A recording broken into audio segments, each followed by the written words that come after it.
여러분 결혼식장에 들어가면 제일 첫 순서가 뭐냐면 이제 신부 아버지가 신부의 손을 붙잡고 예식장 안으로 들어가는 순서 여러분 다 아마 아실 것입니다. 저도 뭐 사랑의 교회나 그 전의 교회에서 뭐 여러 번 뭐 수십 번에 걸쳐서 이제 이 장례를 죄송합니다. 장례가 아니라 결혼 예식이죠. 이 주례를 쓰게 되었고 그리고 또 제 딸이 결혼할 때 할인이의 손을 붙잡고 이제 사위에게 그 손을 인도했던 그런 경험이 있습니다. 그러면서 단 한 번도 왜 이렇게 신부 아버지가 이 신부의 손을 붙잡고 가서 그렇게 신랑에게 인계를 해줄까 여러 이제 생각을 한 번도 해본 적이 없어요. 근데 오늘 말씀을 묵상해 보다가 문득 그 이유를 알게 되었습니다. 제가 이 말씀을 준비하면서 이제 우리나라에서 유대인 관련된 공동체를 연구했던 한 목사님이 계세요. 교수님이신데 성산효 대학원 대학교라고요. 그것도 신학교인데 그곳에서 유대인들 공동체에 관련된 여러 가지 이제 강의를 하시는 현용수 목사님이라는 분이 쓰신 성경이 말하는 남과 여 한 몸의 비밀이라는 그 책에 보니까 이 내용이 실려 있더라는 거예요. 이 현 교수님이 쓴 책에 따르면 이제 여러분 창세기에서 하나님께서 사람을 만드시고 했던 첫 번째 일이 뭔지 아세요, 여러분? 신랑을 신부에게 죄송합니다. 신부의 손을 붙잡고 신랑에게 인계한 그 일이 하나님께서 하신 첫 번째 일이라는 사실을 알게 되었습니다. 여러분 잘 아시는 것처럼 아담이 이제 잠들었는데 그 갈빗대를 취해 가지고 그리고 이제 하와를 만들었잖아요. 그리고 그 후에 이제 생명을 불어넣어 주셔서 이제 신부를 만드셨고요. 돕는 배필로서 신부의 손, 하와의 손을 붙잡고 이 아담에게 그렇게 인계를 한 것이죠. 그래서 아담이 딱 보니까 야, 이 내 뼈 중에 뼈고 살 중에 살이로다 하는 그런 아름다운 고백이 있었던 것처럼 정말 아담의 마음에 기쁜 그런 어떤 결혼을 하게 되었던 것이죠. 이렇게 됐는데 이것이 이제 전통이 되고 또 그 다음에 이것이 은혜가 되어서 하나님의 대리인 그 아버지가 신부의 아버지가 바로 이 신부의 손을 붙잡고 신랑에게 인계하는 그 일이 바로 이 성경에서 비롯되었다라고 그렇게 말씀한 것을 제가 알게 되었습니다. 자, 여기서 이렇게 하나님의 대리인의 역할, 이 아버지의 역할이 중요한데 또 하나 제가 이 책을 통해서 알게 된 것은 이 중매를 하는 것이 얼마나 귀한 것인지, 특별히 유대인들에게는요, 이 처녀와 총각을 서로 연결해주는 중매하는 그 일을 전문적으로 하는 분들이 있답니다. 이 사람들을 일컬어서 결혼 중매인, 히브리 말로 이제 샤디칸이라는 그런 단어를 쓰는데요. 이 샤디칸이라는 것은 굉장히 신성하고 거룩한 일을 하는 사람들인데 쉽게 말하면은요, 하나님께서 예비해 놓으신 신랑과 또 예비해 놓으신 신부를 서로 연결시켜 주는 이 신성한 일을 하는 사람들이라는 의미에서 유대인들 공동체 안에서는 굉장히 존경받는 그런 사람들이 바로 샤디칸이라고 그렇게 이야기를 한다는 것입니다. 저는 이제 이 샤디칸의 중요성을 이제 지금 알았지만 사실 사랑의 교회를 섬길 때 제가 샤디칸의 그 역할을 많이 할 수 있었던 그런 기회가 있었습니다. 권사님들을 만나고 또 관연한 딸을 둔 그런 가정의 신방을 가게 되면 저한테 늘 그렇게 이야기해요. 좀 믿음이 좋고 그 다음에 더 건실한 청년들, 믿음의 형제들을 좀 소개시켜 달라고. 워낙 이제 그 형제들이 부족하니까 그렇게 해서 조금 중간에 이렇게 샤디칸의 역할을 좀 해달라는 그러한 말씀, 부탁을 제가 많이 받게 되었습니다. 근데 여러분 중매를 함부로 서는 거 아니라는 거 여러분 아시죠? 그죠? 그러니까 중매를 잘 서면 술이 석잔이고 그다음에 중매를 못 서면 뺨이 석대라는 그런 말은 있었습니다. 물론 이제 저에게도 그런 어떤 마음이 없지 않아 있었던 것 같아요. 그런데 결정적으로 제가 중매를 서지 않았던 그 이유가 뭐냐면 어느 한 그 순장님 가정을 신방을 하게 되었는데 그 순장님 가정에서 어려운 일이 있었던 거예요. 이 교회 안에서 서로 신랑과 신부가 서로 만나서 정말 멋진 그 신랑과 신부예요. 세상적인 조건들 다 갖추었습니다. 그런데 이러저러한 문제로 결혼 날짜까지 다 약혼도 하고 잡아 놓았는데 어떤 문제로 인해서 파경을 맞게 되었습니다. 근데 교회 안에서 서로 간에 원수도 그런 원수가 없는 것처럼 그렇게 말씀하더라는 거예요. 제가 그것을 그 말씀을 듣고 신방에서 그 이야기를 듣고 나는 중매를 하지 않겠다. 그래서 한 번도 제가 중매를 선 적이 없었습니다. 근데 오늘 말씀을 묵상해 보면서 이제는 중매를 서도 되겠다라는 그런 마음을 제 하나님께서 부어 주시는 것을 보게 되었습니다. 여러분, 오늘 본문에 보니까 결혼 중매인이 등장합니다. 누구죠? 아브라함의 늙은 종, 그 사람의 이름은 엘리에셀입니다. 60년 동안 아브라함과 함께 동고동락하며 아브라함의 가정의 모든 일을 그렇게 감당했던 아주 지혜로운 그런 종이었습니다. 근데 이제 아브라함의 마지막 부탁을 들어주는 거죠. 그래서 아브라함의 부탁을 받고 저 아브라함의 고향 땅에 가서 하나님께서 예비해 놓으신 내 아들의 신부감을 좀 데리고 오라. 이게 쉽게 말하면 중매인의 역할 아니겠습니까? 자, 그런데 이 중매인의 역할이 얼마나 중요한지 여러분 벌써 우리가 이 창세기 24장 말씀을 세 번째 지금 상고하고 있습니다. 야, 왜 이렇게 지루하게 반복적으로 똑같은 내용을 하나님께서 성경에 기록하게 하셨을까? 그 이유는 무엇일까요? 딱 하나입니다. 이 내용이 중요합니까? 안 중요합니까? 중요해요. 중요하기 때문에 성경 말씀 한 말씀 한 말씀에 한 구절 한 구절들이 굉장히 중요하잖아요. 근데 그 중요성 때문에 한 얘기 또 하고 한 얘기 또 하고. 사실 여러분들 이 이야기를 지루하다라고 생각하면 한도 끝도 없겠지만 그러나 여러분 한번 생각을 해보세요. 여러분들이 결혼 전날에 결혼이 이루어지기까지의 과정을 보게 되면요. 야, 그 설렘과 감동과 감격이 얼마나 오래 가는지 한 가정에서 결혼을 준비하는 그 과정을 보게 되면요. 몇 달 전부터 준비하잖아요. 이것도 준비하고 저것도 준비하고 그다음에 막 선물 그다음에 신혼집 그 안에 들여놓을 가구나 여러 가지 기구들 그러면서 또 청첩장 알려야 되고 하는 것들이 쭉 이렇게 기록되어 있잖아요. 오늘 본문이 바로 창세기 20장이 바로 그거예요. 이삭과 리브가가 결혼하는 이야기가 그 과정들이 쭉 기록되어 있는 것이죠. 첫사랑을 넘어서 결혼 이야기라고 제가 말씀을 지난 시간에 드렸잖아요. 그렇기 때문에 이 말씀은 계속 반복이 되고 그리고 또 다음 주까지 또 한 번 더 이 말씀을 상고하게 됩니다. 그러므로 저와 여러분이 창세기 24장을 우리가 맞닥뜨릴 때에는 나의 결혼과 연관되어 있다라고 생각하셨으면 참 좋겠고요.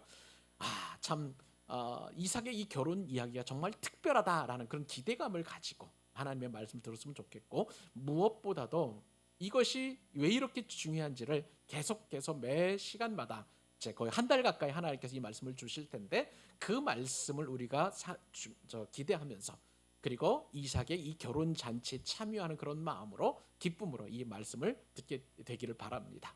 오늘 말씀 특별히 결혼 중매인에 관한 그런 이야기예요. 하나님께서는요 우리도 결혼 중매인 샤디칸으로 삼으셨다는 걸 여러분 일단 기억하셨으면 참 좋겠고요. 무슨 결혼 중매인이냐?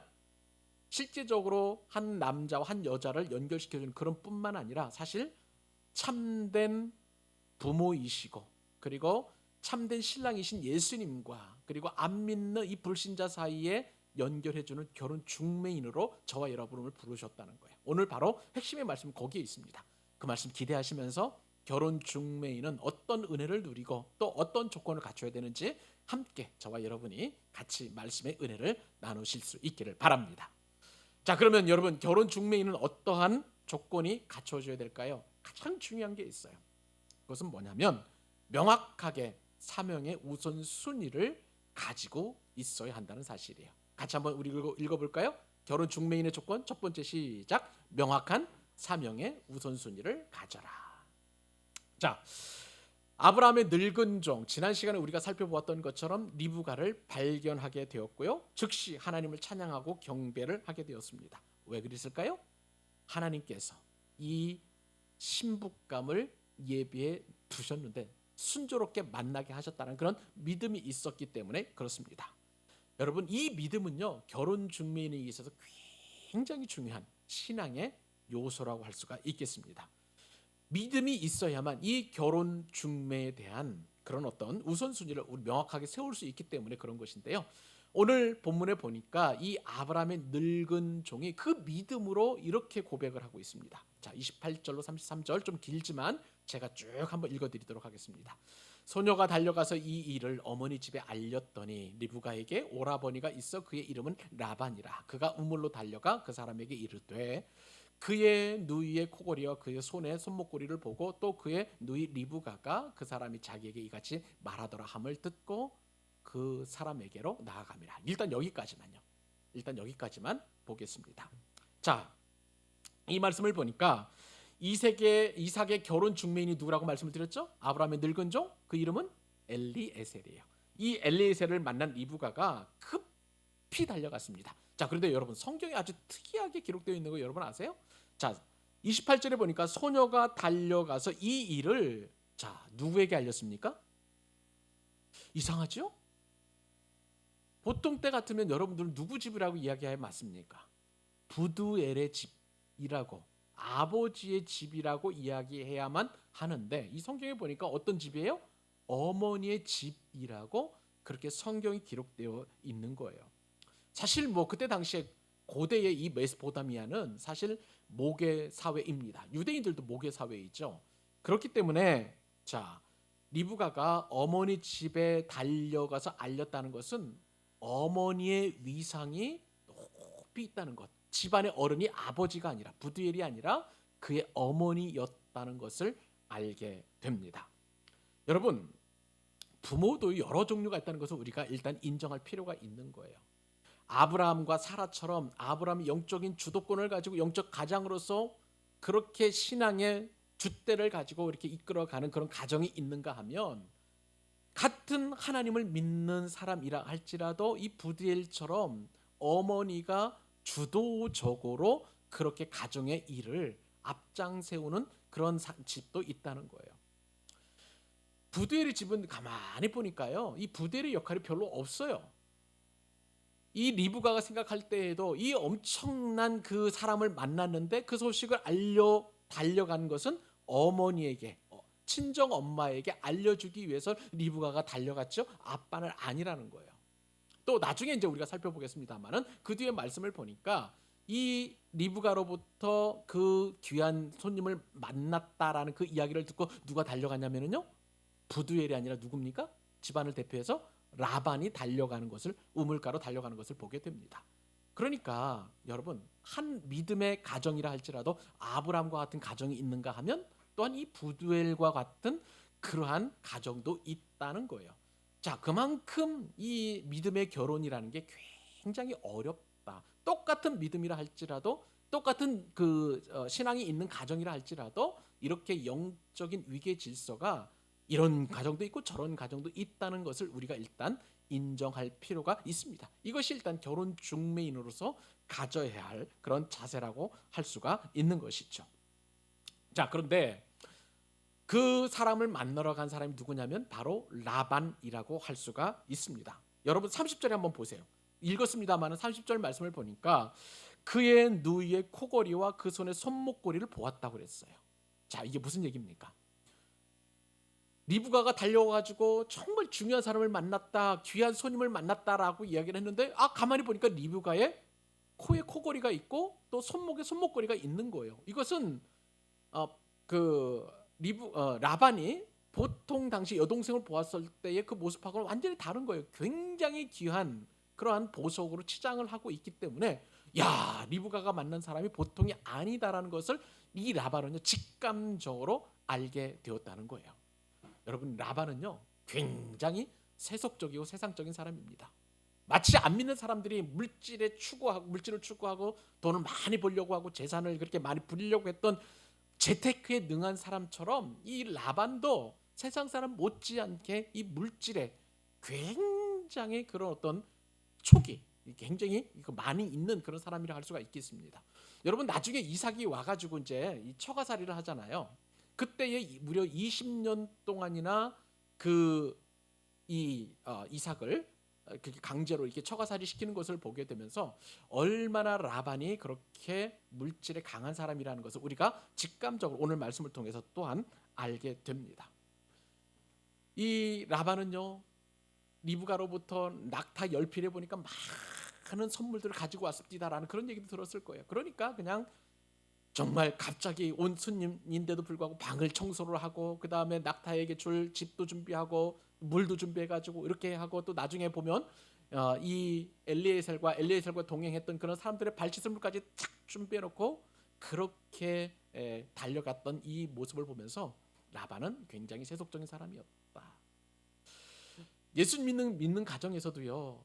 정말 이렇게 신령한 일에 열심을 내는 그런 사람이 있는가 하면 라반과도 같이 그리고 부델과도 같이 그렇게 영적인 일에는 별로고 그쪽에 대한 어떤 우선순위나 내지는 그런 곳에 대한 관심은 별로 없고 그냥 세상적인 그런 물질관으로 가득 찬 그런 가정도 있을 수 있다는 거예요.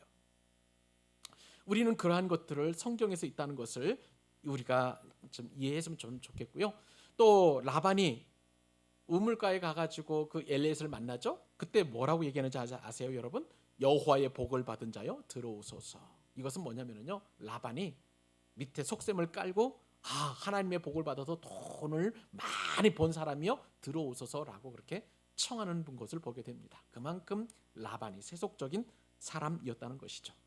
이에 비해서 결혼 중매인은 한번 늙은 종의 모습을 한번 보십시다. 자, 이 늙은 종은요 이런 상황에서 그 가정에 초대되어서 들어갔는데 얼마나 믿음이 신실하고 또 충성된 종인지 말씀을 통해서 알게 됩니다.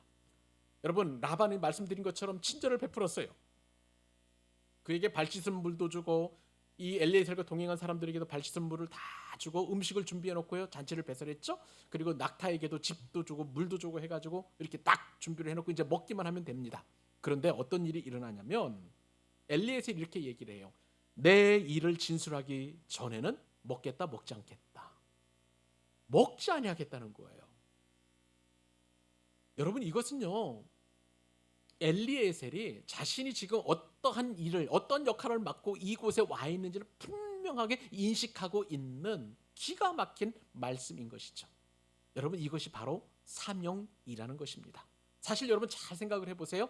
엘리에셀은 누구의 명령과 부탁을 받았나요? 아브라함이에요. 자, 그런데 이 아브라함이 하나님의 사람 그 가정에서 이제 신부감을 택하는 것은 누가 아브라함에게 말씀하셨냐면 하나님께서 말씀하신 거예요. 그러면은 지금 이 엘리에셀의 이 사명은 누가 주셨냐면 바로 하나님께서 주신 사명이라고 할 수가 있습니다. 이 일을 하기 전에는 자기가 먹지 않겠다는 거예요.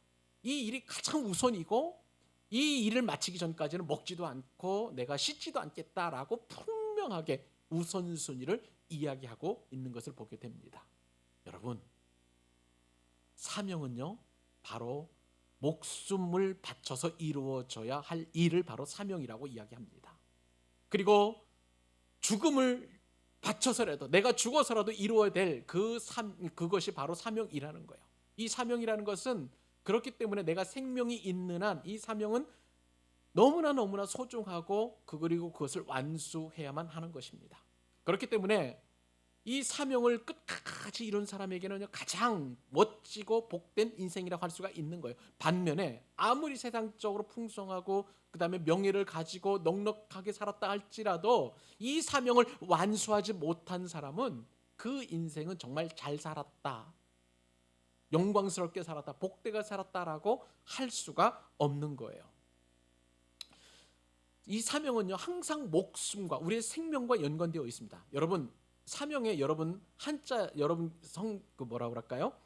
설교 안에 기록되어 있는 그 실로보스에 있는 사명을 한자 보세요. 사람 인변에 사람의 목에 이렇게 칼을 뒤집어 쓰고 있는 그런 상태예요. 그러니까 이게 무슨 얘기냐면요 목숨과 연관되어 있는 거예요. 명자도 보면 목숨 명자입니다. 내가 죽어서 반드시 이루어져야 될 것, 그것이 바로 사명인데요. 그 사명은 누가 주실까요? 사람이 주는 것이 아니라 바로 하나님께서 주신다는 사실입니다. 그러므로 이 사명은요 내 목숨보다도 소중한 거예요. 이 사명은 하나님의 뜻인데 그 하나님의 뜻은 내가 반드시 이루어야 될 것이라고 할 수가 있겠습니다.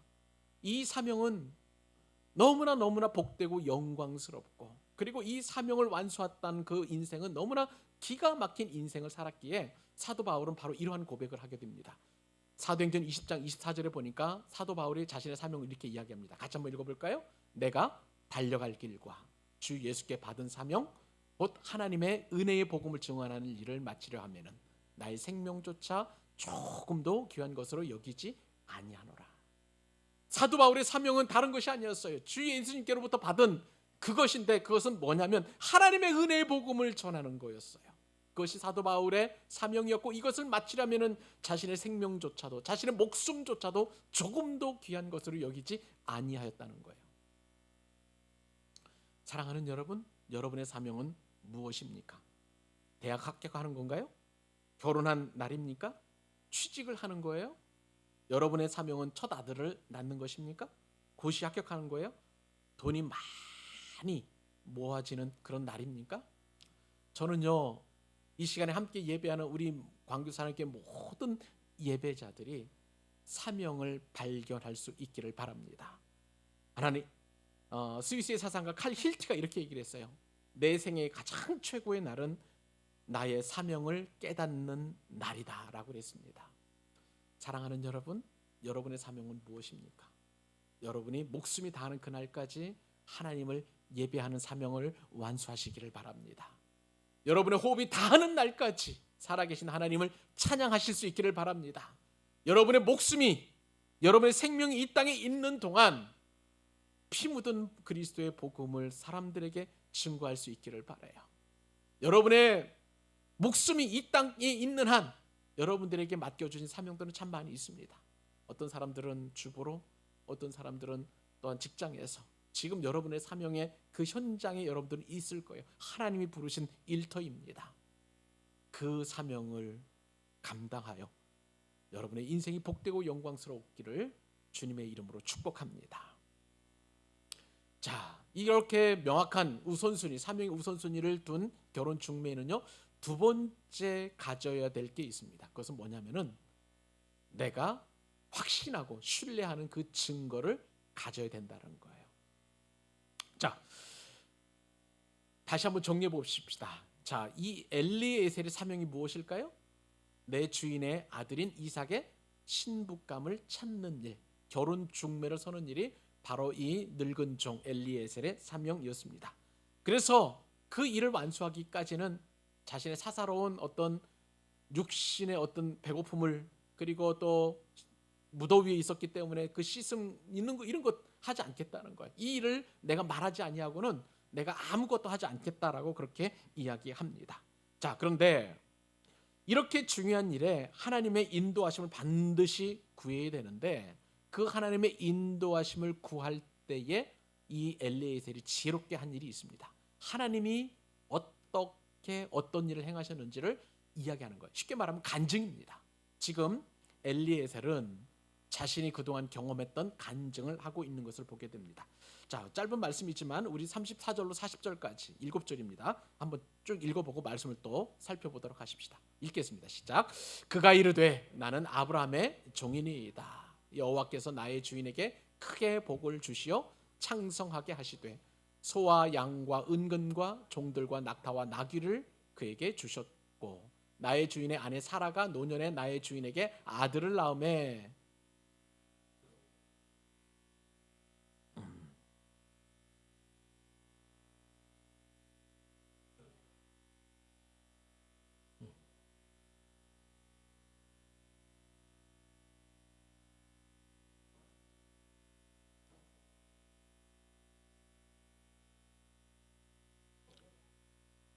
아니하면 어찌하리까 한즉 주인이 내게 이르되 내가 섬기는 여호와께서 그의 사자를 너와 함께 보내어 네게 평탄한 길을 주시리니 너는 내 족속 중 내 아버지 집에서 내 아들을 위하여 아내를 택할 것이니라. 아멘. 여러분들 지금 저 하나님의 말씀 설교를 좀 듣고 있는데요. 자, 여러분, 제가 설교 준비를 언제까지 하는 것을 여러분 보시나요? 보통 이 설교 원고는 금요일 날 제가 좀 마무리하고 토요일 날 여러분들에게 이제 설교안을 보내드리는데, 근데 실제 설교 준비는요, 강단에 올라와서도 준비되고 있습니다. 방금 전에 읽으면서 제가 눈에 확 들어오는 그런 구절 말씀이 하나 있었어요. 36절 말씀 한번 보실래요? 나의 주인의 아내 사라가 노년에 나의 주인에게 아들을 낳음에, 자, 그 다음에 어떻게 되냐면 주인이 그의 모든 소유를 누구에게 주었습니까?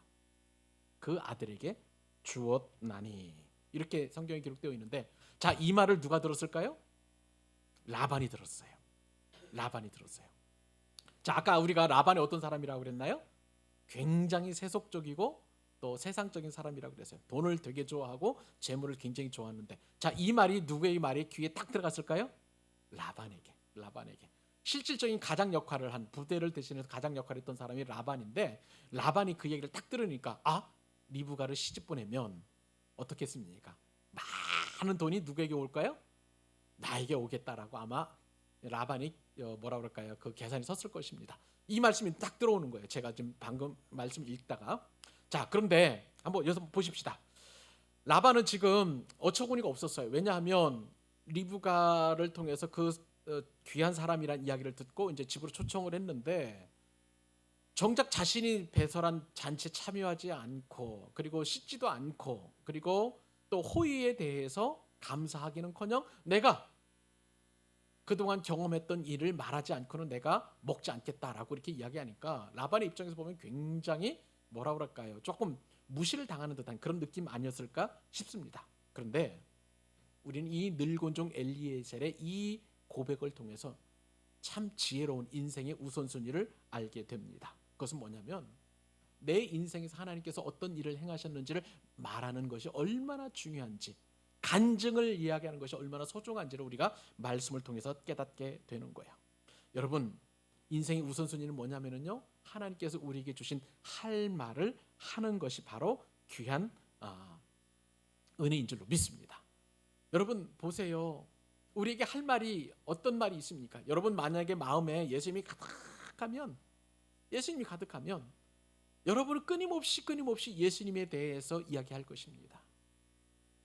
제가 전도하면서 또 특별히 또 사랑의 교회 우리 백화자 권사님도 계시지만, 우리 또 심재랑 권사님이나 전도를 도와주시러 왔던 그런 분들, 또 그다음에 우리 교회에서 같이 또 전도에 나갔던 분들을 이야기를 들어보면 항상 그분들은 복음에 대해서 이야기를 하는 거예요. 왜냐하면 그 마음에 복음이 가득 차 있기 때문에 그런 것이죠. 할 말이 이미 준비되어 있는 것을 보게 됩니다. 여러분, 인생의 목적이 분명한 사람은요, 분명히 할 말이 있어요. 누구에 대해서요? 하나님에 대해서. 그리고 내가 받은 구원에 대해서 할 말이 있는 거예요. 이것이 바로 이 결혼 중매인 이 아브라함의 종의 인생의 우선순위였던 것을 보게 됩니다. 여러분, 예수님의 마음에 없는 사람은 어떤 말을 하냐면요, 예수님을 믿으면 좋고 아니면 말고, 교회에 가면 좋지 아니면 어쩔 수 없고, 믿음 가지면 좋고 안 믿으면 할 수 없어, 이렇게 얘기할 수밖에 없는 거예요. 그런데 복음으로 가득 찬 사람, 그리고 예수님으로 가득 찬 사람, 은혜로 가득 찬 사람은 항상 이렇게 하나님에 대하여, 은혜에 대해, 복음에 대하여 할 말이 준비되어 있다는 것입니다. 이 말씀을 통해서 우리는 또한 하나님의 뜻을 알게 됩니다. 내가 이 일을 진술하기 전까지 내가 먹지 않겠다라는 그것을 통해서 하나님의 뜻을 알게 되는 거예요. 여러분, 창세기 24장을 상고해 보면서 우리는 쭉 그렇게 엘리에셀의 그 행적을 우리가 쭉 따라오게 되었습니다. 오늘 본문에서 또한 엘리에셀이 하는 이야기가 다시 자기가 그동안 경험했던 그 이야기들을 반복하고 있잖아요. 똑같잖아요. 앞에서 했던 그 행적이 다시 말로 그대로 두 번 기록되어 있는 것을 보게 됩니다. 여러분, 그것은 뭐냐면요, 하나님의 뜻은 이삭의 배우자를 만나러 가는 그 과정이 하나님의 놀라운 섭리였고, 하나님의 강력한 그러한 인도였기 때문에 그것을 다시 재반복함으로 말미암아 하나님의 뜻을 분명하게 드러내시려는 의도가 있다는 거예요. 여러분에게는 하고 싶은 이야기가 또 무엇이 있습니까? 어떤 얘기를 반복하고 또 반복할 수 있겠습니까? 여러분 각자에게 주어진 하나님의 은혜는 무엇인가요? 여러분이 또 계속해서 하고 또 하고 싶은 이야기는 무엇인가요? 그것이 복음이 될 수 있기를 바랍니다. 여러분 각자를 하나님께서 어떻게 인도하셨는지 그것에 대한 간증이 될 수 있기를 바랍니다. 이것이 바로 우리 결혼 중민을 부름받은 그런 하나님의 백성이 취해야 될 자세인 줄로 믿습니다. 장황한 이 늙은 종의 이야기의 핵심은 뭐냐면요, 40절에 나와 있어요. 40절 한 번만 더 읽어보도록 하십니다. 40절 제가 읽겠습니다. 내가 섬기는 여호와께서 그의 사자를 너와 함께 보내어 내게 평탄한 길을 주시리니. 이게 무슨 얘기입니까? 아브라함이 늙은 중에서 종에게 들려준 이야기가 바로 이 이야기라는 거예요. 내가 섬기는 여호와께서, 아브라함이 말하는 것이죠. 내가 경외하고 내가 예배하고 내가 섬기는 그 여호와께서 그분의 사자를 너와 함께 보내어 네 길을 평탄하게 해주실 것이다 라고 그렇게 이야기했는데, 처음에는요 이 늙은 종은 그 아브라함의 이야기를 듣고 과연 그럴까 하는 그런 어떤 마음이 없지 않아 있었을 것입니다. 그런데 과정 그리고 직접적으로 이렇게 나홀의 성에 도착해서 그곳에 기도를 마치자마자 바로 리브가가 오고 하는 이 과정들을 통해서, 내 주인이 했던 이야기가 정말 사실이었구나. 하나님께서 나보다 먼저 사자를 보내어 주셔서 내가 그토록 기도하고 원했던, 주인이 그토록 소망했던 사람을 만나게 해주시는구나 라는 그러한 확신 있는 이야기를 오늘 본문에서 한 것이죠. 천사는 분명히 죄송합니다. 이 아브라함의 종은 분명히 고백합니다. 천사를 보내주셨다는 거예요. 아마 천사를 보내주실 걸 그것이 아니었어요. 자신이 경험해 보니까 하나님께서 미리 천사를 보내어 주셔서 이렇게 리브가의 만남을 완벽하게 세팅을 해놓고 그리고 만나게 해주셨다는 거예요. 이것이 바로 확신의 증거라는 사실입니다. 사랑하는 여러분, 우리에게도 확신의 증거가 필요해요. 하나님께서 내 삶을 인도하시고 나와 동행해 주시고 그리고 지금까지 나를 그렇게 인도해 주셨다는 그 확신, 그것이 의심이 아니라 그것이 나에게 확신이 될 때에 하나님은 나를 통해서 뭇 사람들을 주님께로 인도하는 결혼 중매인으로 사용하여 주실 줄로 믿습니다. 이 확실한 증거를 갖는 여러분 되실 수 있기를 바랍니다. 이 증거 없이는 복음을 못 전하잖아요. 그렇죠? 마지막 하나, 이 결혼 중개인은 또한 무엇을 갖춰야 될까요? 그것은 바로 일관된 믿음이라고 할 수가 있겠습니다. 아브라함의 종은요 다른 건 몰라도 일관된 믿음을, 초지일관 계속 그 믿음을 유지하고 있습니다. 우리의 문제가 뭐냐면요, 안 믿는 것이 아니에요. 교회 안 나오는 것도 아닙니다. 믿기는 믿는데 상황이나 환경에 따라서 늘 왔다 갔다 하는 것이 우리의 문제라고 할 수가 있겠습니다. 근데 아브라함의 종은요 초지일관, 그 믿음의 기반 위에 든든히 서 있음을 보게 됩니다. 이 샤드칸 결혼 중매인이라고 말씀을 드렸죠. 처음부터 끝까지 하나님의 뜻을 추구했고 그 증거를 원했다고 이야기합니다. 41절에 보니까 네가 내 족속에게 이를 때에는 네가 내 맹세와 상관없으리라. 만일 그들이 내게 주지 아니할지라도 네가 내 맹세와 상관이 없으리라 하기로. 자, 이게 무슨 얘기입니까? 엘리에셀이 만일 상대가 딸을 주지 않아도 너는 내 맹세와 상관이 없다는 그 아브라함의 이야기를 붙들고 있었던 거예요. 여러분, 맹세를 했기 때문에 그 맹세는 반드시 이루어져야 되잖아요. 그런데 변수가 있잖아요. 만약에 아브라함과 언약을 맺을 때를 이렇게 돌아가 보면 이 아브라함과 그리고 늙은 종 사이에는 이런 조건을 내고 합니다. 지혜로운 늙은 종이 그 아브라함의 허벅지에 손을 넣고 이렇게 얘기를 하죠. 그 주인의 말씀을 들어서 내가 가겠습니다. 그런데 문제가 하나 있지요. 내가 가서 만났는데 만약에 내가 이렇게 이삭의 신부감을 초대를 했는데 만약에 안 따라오면 어떻게 하겠습니까? 그리고 가서 만날 수 없으면 또 어떻게 하겠습니까? 그 이야기를 했잖아요. 그런데 아브라함이 만약에 만나지 못한다 할지라도 이 맹세와 너와 상관이 없다, 괜찮다는 거예요. 그리고 또한 안 따라온다고 해도 그것도 괜찮다고, 그것도 이 맹세와 상관이 없다라고 그렇게 이야기했다는 것을 이 종은 이야기하고 있는 것을 보게 됩니다. 자, 이야기는 뭐냐면요, 아브라함의 종에게 있어서 또 아브라함에게 있어서도 이삭의 결혼보다도 중요한 것은 바로 하나님의 뜻이라는 거예요. 여러분, 이 아브라함의 종은요 먼 여행을 떠나서 누구를 만날지 모르잖아요. 그런데 정말 훌륭하게 그렇게 어떤 한 여인을 만났다고 가정해 보십시다. 그런데 그 여인이 따라오지 않는다라고 이야기하면 아브라함의 종의 입장에서 아무리 좋게 보여도 하나님의 뜻이 아니잖아요. 따라와야 그것이 바로 하나님의 뜻인데 지금 그 이야기를 하고 있는 거예요. 여러분, 한번 생각을 해보십시다. 사울을 대신해서 사무엘이 왕을 세울 때에 사무엘의 입장에서 볼 때에 이 이세의 7 아들 가운데에 첫 번째, 두 번째, 세 번째 아들은요 정말 훌륭한 그런 모습이었어요. 용모도 키도 그리고 또 그다음에 지도력도 보니까 정말 사무엘의 마음에 꼭 맞는 그런 사람 같았어요. 그런데 하나님의 뜻이 아니었어요. 하나님의 뜻은 첫 번째 형보다 두 번째 형보다 맨 마지막 다윗에게 있었던 것을 보게 됩니다. 이것이 바로 하나님의 뜻이었던 거예요. 하나님의 뜻, 이것이 바로 이 샤드칸인 이 엘리에셀이 가지고 있었던 가장 중요한 그 중매인의 우선순위였던 것을 보게 됩니다. 리브가를 만났을 때에 그 하나님의 뜻이 이루어진 것을 보게 되었습니다. 물을 좀 달라고 그랬더니 이 리브가가 기도했죠. 그 리브가를 만나기 전에 나에게 만나는 그 한 여인에게 물을 달라고 하면 나에게 물을 줄 뿐만 아니라 낙타에게도 물을 주면 그 사람이 바로 하나님께서 보내주신 사람으로 제가 여기겠습니다. 믿겠습니다. 그렇게 얘기를 했더니 실제로 리브가를 딱 만났어요. 물을 달라고 그랬더니 이 늙은 종에게 물을 줄 뿐만 아니라 낙타 10필에게도 그렇게 물을 줍니다. 보통 그때 당시에 여러분 그 뭐라 그럴까요? 머리에 있는 거 뭐라 그래요? 물동이. 예, 감사합니다. 물동이를 가지고 있는데 한 10리터 정도 여러분 된다고 한번 가정을 해보십시다. 그런데요, 낙타 10필이 먹는 그런 물은요 무려 1000리터예요. 1톤이나 됩니다. 엄청난 물을 마시는 거예요. 그러니까 리브가는요 이 10리터 되는 물동이를 무려 100번 왔다 갔다 해서 우물로 또 그다음에 낙타에게 왔다 갔다 하는 그런 엄청난 헌신과 희생을 했었어야 되는 거예요. 그런데 실제로 또 그렇게 리브가가 그런 일을 했지 않았겠습니까?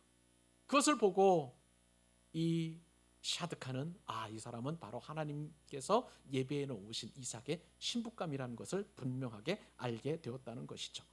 그 믿음이 바로 오늘 이 간증을 통해서 지금 라반의 가족들에게 소개가 되고 있음을 이야기하고 있습니다. 자, 그런데 이제는 마지막으로 또 모든 말을 마친 이후에 선택권을 자신이 강요하는 것이 아니라 그 가족들에게 이양하는 것을 보게 됩니다. 48절과 49절 우리 같이 한번 마지막으로 읽어보십시다. 읽겠습니다. 시작. 내 주인 아브라함의 하나님 여호와께서 나를 바른 길로 인도하사 나의 주인의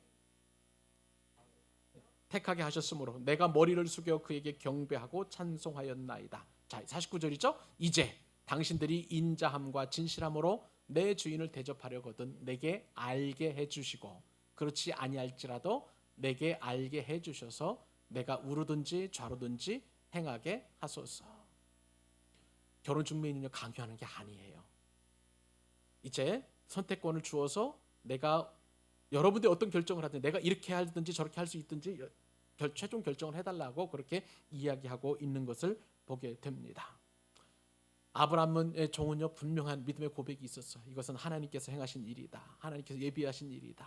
그리고 실제적으로 자신이 경험하고 체험했던 일들을 쭉 얘기한 다음에 그렇게 설득력 있는 말로 리브가와 그리고 라반과 부두엘과 그 어머니를 설득한 것을 보게 됩니다. 이제 그 결과는 하나님께서 이제 분명하게 이 엘리에셀에게 나타내 주실 것을 우리는 확실하게 알게 됩니다. 여러분, 이 종은요 그만큼 하나님의 뜻에 민감한 그런 종이었습니다. 그런데 여러분, 이 종의 모습을 보면서 우리가 떠오르는 분이 한 분 계시죠? 바로 예수님이신 것입니다.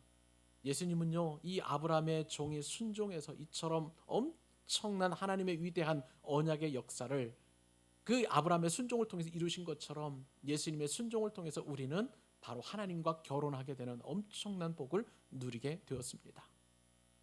아무 말 없이 그리고 아버지께서 부탁하신 우리를 구원하시는 이 엄청난 사역을 십자가와 그리고 죽으심을 통해서 그 일을 완성하셨다는 것입니다. 예수님이야말로 진정한 결혼 중매인이신 것이죠. 우리와 하나님을 연결해 주신, 나와 하나님을 연결해 주신. 그런데 그 예수님께서 우리에게 부탁하십니다.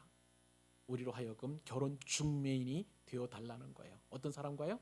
안 믿는 사람과 그리고 하나님 사이에.